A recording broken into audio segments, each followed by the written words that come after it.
राजीनामा देण्याच्या संदर्भात आदेश दिल्याची माहिती आहे. काल रात्री देवगिरी बंगल्यावर बैठक पार पडली आणि वरिष्ठ नेते त्या बैठकीला उपस्थित होते. काल बैठक झाल्याचं मला कळलंय आणि सुरुवातीपासून मी हे सांगत होतो की हे एवढं बिभत्सवान आहे, हे इतकं महाभयंकर आहे. जल्लाद, राक्षस, हैवान ह्या सगळ्याच्या पलीकडं ही घटना त्या ठिकाणी घडलेली आहे. आणि जे आमच्या जिल्ह्यातले नेते याच्यावरती 12 डिसेंबरला बोलताना हे प्रत्येक जिल्ह्यात घडतच असतं, हे राज्यामध्ये दुसऱ्या जिल्ह्यात घडलेलं नाही का, अशा प्रकारचं वक्तव्य म्हणजे यांची संवेदनशीलता ही पूर्णपणे त्या ठिकाणी संपलेली आपल्याला दिसली. आणि आता चार्जशीट बाहेर आल्याच्या नंतर जे 16 डिसेंबरला माझं भाषण होतं त्या भाषणामधले हे सगळे मुद्दे त्या ठिकाणी तंतोतंत बाहेर आलेले आहेत. त्याच्यामुळं आता तरी अजितदादांना म्हणजे अजून आता घटिका जवळ आली असं मला कळतंय, परंतु तरी सुद्धा अजूनही अजितदादांनी निर्णय बदलू नये आणि यांना राजीनामा त्या ठिकाणी द्यायला लावा. कारण यांच्या राजीनाम्यामुळं जे बळ आका आणि त्यांचे सहकारी जे संतोष देशमुखचा कशा पद्धतीने आणि तमाम महाराष्ट्रातल्या सगळ्या जनतेने मला वाटतं ते व्हिडिओज पाहिलेले आहेत. इतके भयानक व्हिडिओज आहेत ते बघितल्याच्या नंतर ज्याला हार्ट आहे तो प्रत्येक माणूस मला वाटतं काल रडला असेल. इतकं भयानक कृत्य या लोकांनी केलेले आहे. त्याच्यामुळं त्यांनी तातडीने आणि मी माननीय मुख्यमंत्री महोदयांचं या ठिकाणी आभार मानेल की या घटनेमध्ये 16 तारखेपासून मी ज्या ज्या मागण्या केल्या त्या प्रत्येक मागणीला सकारात्मक होकार त्यांनी दिलाय. मी जे जे पत्र दिलं त्या त्या पत्रावरती राज्याच्या मुख्यमंत्र्यांनी एन्डॉर्समेंट केली आणि आता माझा विश्वास आहे मुख्यमंत्री 100% यांचा राजीनामा आता घेतील. यांना राजीनामा घेऊन एकदा घरी पाठवावं अशा प्रकारची माझी विनंती आहे. पण अण्णा, तुम्ही जो उल्लेख डिसेंबरमध्ये तुमच्या भाषणात विधिमंडळात केलेला होता, जे दावे केलेले होते, चार्जशीट मधल्या फोटोमध्ये ते सत्य पाहायला मिळते. पोलिसांनी मात्र चुकीची माहिती दिली होती का त्यावेळी? हे पहा, मी स्वतः संपूर्ण माहिती घेतल्याशिवाय कुटुंबियांकडून, त्या गावाकडून, त्या गावातल्या आसपासच्या गावांकडून पूर्णपणे खरी माहिती घेऊनच मी बोलत होतो. मी हवेमध्ये अजिबात बोललेलो नाही. त्याच्यामुळं मला असं वाटतं की मी बोललेलं जसंच्या तसं तंतोतंत चार्जशीटमध्ये आलंय. कदाचित माझ्या बोलण्यामध्ये सुद्धा एखाद 2 शब्द राहिले असतील. मी शास्त्रशुद्ध लघुशंका शब्द वापरला होता एका मीडियाला बाईट देताना. लघुशंका नाही, तुम्ही फोटो जर बघितला तर 2 पाय आडवे लावून डायरेक्ट त्याच्या तोंडावरती काय करण्यात आलंय हे तुमचं तुम्हीच दाखवा. मग इतके भयानक हे लोक आहेत. या लोकांना आता लवकरात लवकर म्हणजे 3 महिन्यात, 6 महिन्यात किंवा फार तर वर्षभराच्या आत यांना तात्काळ फाशी झाली पाहिजे. म्हणजे कोणतं कोर्ट म्हणतात ते फास्ट ट्रॅक. आणि माननीय मुख्यमंत्र्यांनी मला वाटतं याच्याबाबत सुद्धा सुतोवाच केलेलं आहे. मुख्यमंत्र्यांनी जो शब्द पहिल्यांदा मीडियापुढे वापरला होता की मी यात कुणालाच सोडणार नाही, त्याप्रमाणे त्यांनी कुणालाच सोडलेलं नाही. आणि ही घटना ही खंडणीमुळे झालेली आहे आणि मी आरोप केलेला आहे. त्याचं उत्तरही भविष्यात ते मंत्रिपदावर राहिले काय नाही राहिले काय त्यांना उत्तर द्यावं लागेल की सातपुडा बंगल्यावरती खंडणीच्या संदर्भात बैठक झाली होती का नाही याचं उत्तर मात्र धनंजय मुंडे यांना द्यावं लागेल. वारंवार खंडणीच्या संदर्भामध्ये ही बैठक झाली आहे आणि खंडणीमुळे हत्या झाली आहे. तर आता मागणी अशी देखील होते की धनंजय मुंडेंना देखील यामध्ये सहआरोपी करण्यात यावं. मी लगेच आता म्हणणार नाही, कारण मी एसआयटीचं मनापासून आभार मानेल की एसआयटीनं जे चार्जशीट दाखल केलेलं आहे त्या चार्जशीटचे 32 पानं माझ्याकडे आहेत. 32 दुने 64 पानं माझ्याकडे आहेत. त्यातलं पहिलंही लाईन जी कोर्टाच्या पुढे मांडलेली आहे ती सप्लिमेंटरी चार्जशीट याच्यामध्ये आम्ही दाखल करणार अशा पद्धतीचा हक्क एसआयटीनं अबाधित ठेवलेला आहे. माझं म्हणणं आहे एसआयटीने आणखी पुढचा तपास करावा आणि धनंजय देशमुख, मसाजोकर आणि त्यांचं कुटुंब या सगळ्यांनी ज्या मागण्या केलेल्या आहेत, जवळपास 7 मागण्याचं पत्र मी माननीय मुख्यमंत्र्यांना दिले. त्यातली एक मागणी मंजूर झालेली, इतर ज्या 6 मागण्या आहेत त्याच्या बाबतीमध्ये तपास झाला पाहिजे. आणि एक बाब माननीय मुख्यमंत्री आणि मला माहिती आहे की त्याच्यामध्ये काही लोकांच्या ॲडिशनल त्यांच्याकडनं हे काम करून घ्यायचंय, ते सुद्धा लवकरात लवकर करावं. आणि उर्वरित राहिलेले जे आरोपी आहेत, मग ते डॉक्टर वाय भाषे असेल, अजून बरेच लोक आहेत, त्यांचे महाराजा, राजा, प्रधान असे बरेच नावं आहेत. आणि एवढं सगळं करून सुद्धा कोणत्या भाषामध्ये यांचे लोक बोलतात ते जरा गंमत बघा. काल एक जणाचं फेसबुक लाईव्ह पाहिलं, जर धनंजय मुंडे यांचा राजीनामा घेतला तर मंत्रालयाला घेराव घालू. वारे पठ्ठे, अरे बाबा, तुमच्या जवळच्या माणसांनी काय केलंय? आणि हे मी नाही, पंकजाताई मुंडे म्हणालेले आहेत. कुठल्या तर सावरगावच्या भक्तिगडावर की वाल्मिक अण्णाशिवाय धनंजय मुंडे यांचं पानही हलत नाही, तर संतोष देशमुखच्या खुनाचं पान धनंजय मुंडेंच्या परस्पर कसं हल्लं, हा माझा सवाल. अण्णा, एक दुसरा प्रश्न महत्वाचा होता की एकंदरीतच आता सह आरोपी म्हणून ज्या प्रकारे मागणी होते धनंजय मुंडेंची, आज विरोधकांकडून पायऱ्यांवर आंदोलन केलं जाऊ शकतं. तुम्ही मुख्यमंत्र्यांची भेट घेणार आहात की तुम्ही सुद्धा पायऱ्यांवर आंदोलनाला बसणार आहात? मी पायऱ्यांवर आंदोलनाला मी कसा बसू शकतो? मी सत्ताधारी पक्षाचा आहे आणि मला माझ्या मुख्यमंत्र्यांबद्दल विश्वास आहे. मला पायऱ्यावर आणि इकडे तिकडे बसण्याची काय गरज? मी डायरेक्ट मुख्यमंत्र्यांकडे जाईल. आणि मुख्यमंत्री सकारात्मक आहेत ना. मुख्यमंत्र्यांनी कोणती गोष्ट टाळली? मौका 101 अॅट्रॉसिटी. आणि त्याच्यानंतर जे घटना तिथं घडलेली आहे त्या प्रत्येक घटनेमध्ये मुख्यमंत्र्यांनी पॉझिटिव्ह बाजू ही लावून धरलेली आहे. त्याच्यामुळे मला पायऱ्यांवर कोण पायऱ्यावर बसतं याच्याबद्दल मला, तो विरोधी पक्षाचा अधिकार आहे, ते विरोधी पक्ष बसेल, पण मी पायऱ्यांवरती बसणार नाही. अण्णा, थोड्याच वेळात धनंजय मुंडे मुख्यमंत्र्यांकडे राजीनामा सुपूर्द करतील अशी आता बातमी समोर येते. नाही, तुमच्या तोंडात एक पोतं साखर पडो, लवकरात लवकर त्यांचा राजीनामा हो, कारण हे सगळं त्यांच्या आधारानं झालेलं आहे. हे कोणाचाही नाही. हमारे पीछे आका आहे आणि आकापेक्षा एक मोठा आका आहे. ही जी गुर्मी ह्या लोकांच्या मनामध्ये होती त्याच्यामुळे हे झालंय.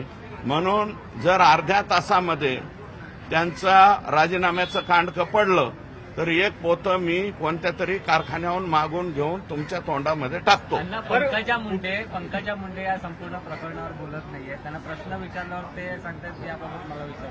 माझी मीडियाला विनम्र विनंती आहे की आमच्या पंकजाताईंना पर्यावरण विभागाची जबाबदारी राज्य सरकारने दिली. संपूर्ण देशामध्ये सुद्धा त्यांना पर्यावरणाचं बघावं लागतं. पूर्ण जगामध्ये पर्यावरणाचं त्यांना पाहावं लागतं. त्याच्यामुळं तुम्ही बीड जिल्ह्याचे प्रश्न त्यांना विचारित जाऊ नका, कारण त्या बीड जिल्ह्याबद्दल त्यांना काहीही सोयरसुतक राहिलेलं नाही. इथून पुढे त्यांना प्रश्न विचारायचे असतील तर डोनाल्ड ट्रम्प, बायडन, त्याच्यानंतर पुतीन, गाझापट्टी, डेन्मार्क, जर्मनी आणि अजून इतर तत्सम देशाबद्दल तिथलं हवामान वातावरण कसं आहे याच्यावरतीच प्रश्न विचारित जा. इतकी दुर्दैवी घटना घडलेली आहे. आणि पंकजाताईंना माझी विनंती आहे, किमान आता 3 महिने होत आले, आता तरी त्यांच्या कुटुंबाला भेटून या. कोण आहे धनंजय देशमुख? कोण आहे संतोष देशमुख? भारतीय जनता पार्टीचा तुमचा स्वतःचा बूथ प्रमुख आहे. कालच्या लोकसभेच्या निवडणुकीतला बूथ प्रमुख आहे. धनंजय एका बूथवर थांबलाय आणि संतोष देशमुख एका बूथवर थांबलाय. किमान आपल्या स्वतःच्या बूथ प्रमुखाच्या बाबतीत तरी इतकं असंवेदनशील वक्तव्य त्यांच्याकडून होईल असं मला वाटलं नव्हतं.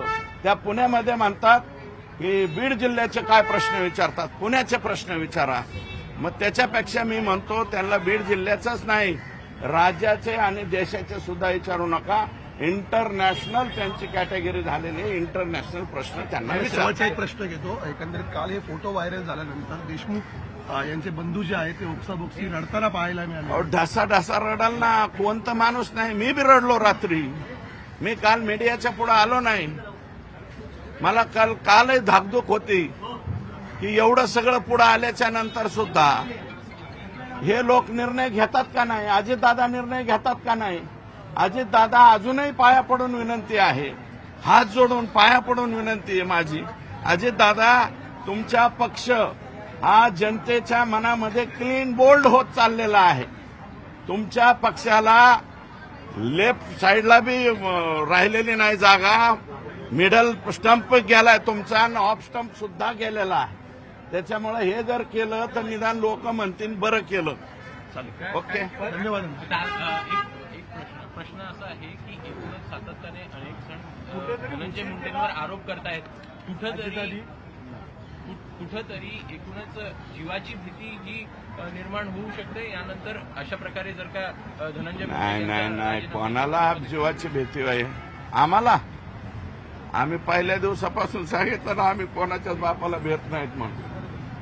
कशाचं जीवन, कशाचं काय. बरं जाऊ द्या ना, जीव घेऊ द्या. हे असे जीव अजून किती जाऊन द्यायचे यांना मंत्रिपदावर ठेवून? एक संतोष देशमुखने भागलं नाही का? त्यांचे लोक काय बोलतायत, त्यांचे समर्थक लोक काय बोलतायत? अरे इतके भयानक कृत्य करून दुसऱ्या दिवशी बाप तो बाप रहेगा, हमारा नेता ऐसा हो, वाल्मिकांना जैसा हो, हे त्यांचे हे. आणि सगळ्यात वाईट काय, एका गावाचं नाव मी घेणार नाही, परंतु सप्ताह, अखंड हरिनाम सप्ताह आहे ना 7 दिवसाचा, सप्त्यामध्ये सुद्धा वाल्मिक कराडांचा फोटो टाकण्यात आलाय. मग याच्यापेक्षा अजून काय बोलायचं मला सांगा? कुठली पद्धत आहे ही? त्यामुळं लवकरात लवकर त्यांनी राजीनामा द्यावा. आणि माननीय आता अजितदादांनाही विनंती आहे आणि मुख्यमंत्र्यांच्या वरती आमचा विश्वास आहे की यांना आता घरी पाठवा, एवढी विनम्र अण्णा, माझ्याकडून देवाभाऊंनी न्याय दिला. जेव्हा भाऊच न्याय देणार. या प्रकरणाला पहिल्या क्षणापासून, अगदी पहिल्या घटनेपासून जर न्याय कोणी दिला असेल, जर आधार कोणी दिला असेल, तर तो आदरणीय देवेंद्र फडणवीस साहेबांनी दिला. देवेंद्र फडणवीस साहेबांनी जे पहिल्या दिवशी बोलले, मी कुणालाच सोडणार नाही, त्याच्यावरती ते ठाम आहेत. त्याच्यामुळे आम्ही त्यांचा आभार मानतो. अण्णा, माझ्याकडून शेवटचा प्रश्न घेतो.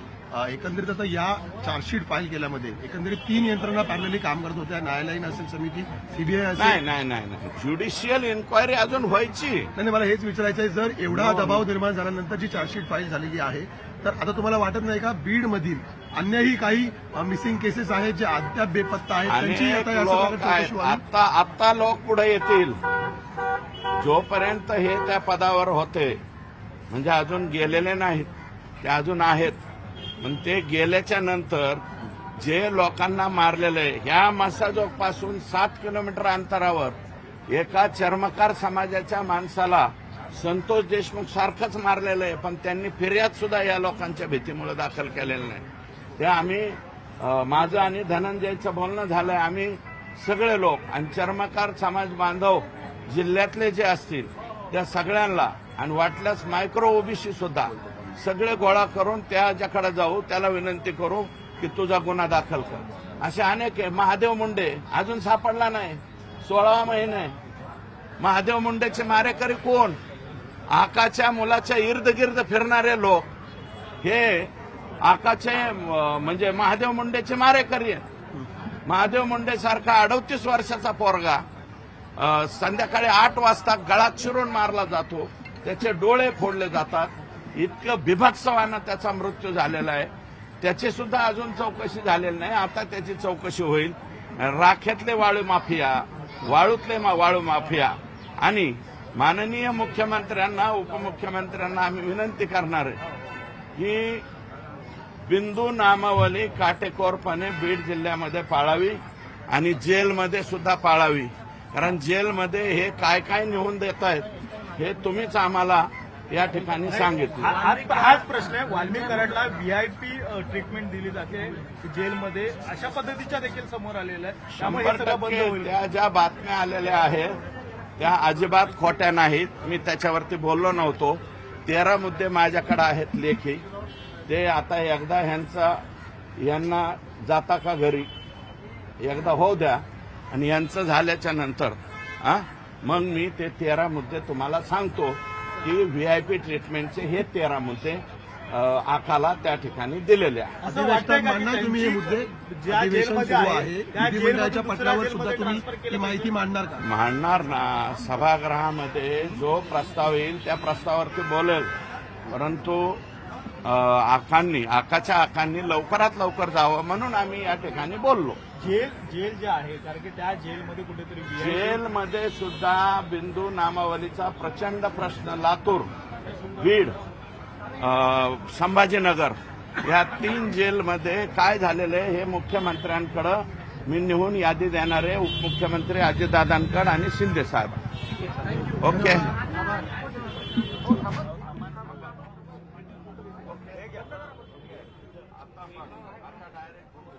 तर सुरेश धस यांची प्रतिक्रिया आलेली आहे. अधिवेशन सुरू आहे त्या पार्श्वभूमीवर आता आपण यापुढे जेव्हा राजीनामा होईल त्याच्यानंतर पुढची भूमिका सांगू असं ते म्हणतात. लवकरात लवकर धनंजय मुंडेंनी राजीनामा द्यावा अशी मागणी सुद्धा धस यांनी केली आहे. तर धनंजय मुंडेंना घरी पाठवा ही सीएमकडे विनंती असल्याचं सुद्धा धस म्हणालेले आहे. देवेंद्र फडणवीसच न्याय देणार असं सुद्धा धस यांनी म्हटलेलं आहे. तर जेव्हा हे फोटो समोर आले, कराड गँगचं सैतानी कृत्य बघितलं त्याच्यानंतर मीही रडलो असं सुरेश धस म्हणतायत. देशमुख हत्येचं धक्कादायक असं वास्तव हे समोर आलेलं आहे. डिसेंबरमध्ये ही हत्या झालेली होती 9 डिसेंबरला आणि त्याच्यानंतर त्यांना कशा पद्धतीनं हाल करून मारण्यात आलं त्याचं हे धक्कादायक वास्तव समोर आले. त्याचे व्हिडिओ समोर आलेले आहेत. यानंतर जाऊयात आपले प्रतिनिधी तुषार रूपनवर यांच्याकडे. तुषार, काय सांगाल? धनंजय मुंडे यांचा राजीनामा अगदी थोड्याच वेळामध्ये घेतला जाणार असल्याचं कळतंय.